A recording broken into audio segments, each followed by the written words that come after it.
One way cultural messages about body image can align with biblical values is when they promote the idea that every person has inherent dignity and should be treated with respect regardless of appearance.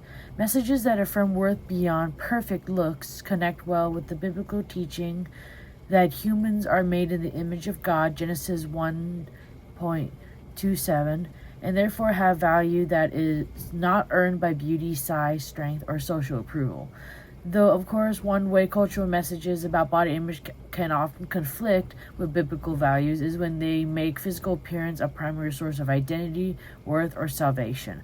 For example, implying you will be happy, lovable, or successful only if you look a certain way. That can slide into idolatry or appearance and comparison, which clashes with biblical themes that emphasize inner character, humility, and God-centered identity. For example, 1 Samuel 16.7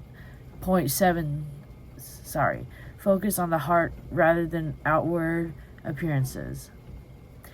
And as for how my faith shapes my understanding of health and beauty, I actually don't have a faith. I consider myself agnostic, where I believe in the concept of there being a higher power or a God, but I myself don't follow it or don't believe it enough to follow it, sort of deal. But I still keep an open mind and I still accept the teachings. And of course, there are many things that the teachings do have that are a lot of morality based and just in general good pointers on how to lead life.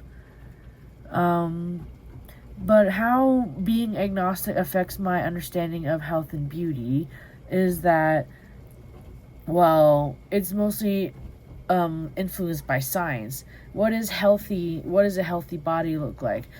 We have the BMI scale for that, and what does a beautiful body look like? What that one is more up to interpretation via social media and the environment surrounding the person.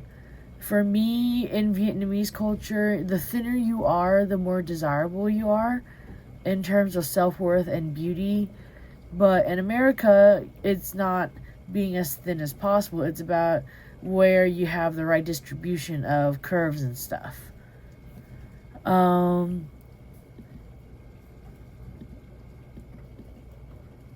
One personal habit I plan to maintain or change to promote a healthy body image is to start going to the gym more. I do live a very sedentary life, and I often just sit here, do my school work, or just watch a show sitting down or laying down. And really, I want to start going to exercise more at the gym. I signed up for a gym membership, and I plan on going at least 2 times a week to maintain the healthy body image and just in general feel a little better about myself too.